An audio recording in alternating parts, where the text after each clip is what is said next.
I always get asked,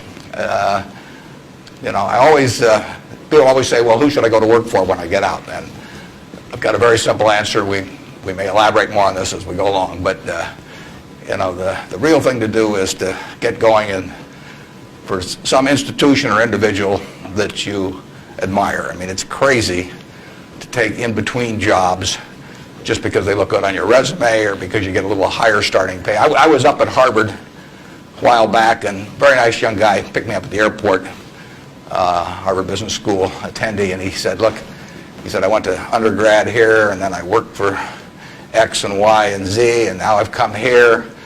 And he said, I thought it would really round up my resume perfectly if I went to work now for a big management consulting firm. And I said, well, is that what you want to do? And he said, no, but he said, that's the perfect resume.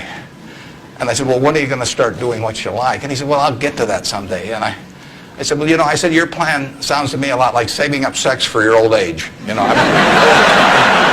just doesn't make a lot of sense. I told that same group, I said, go to work for whomever you admire the most. And I said, you can't get a bad result. You'll jump out of bed in the morning and you'll be having fun. And the dean called me up a couple of weeks later.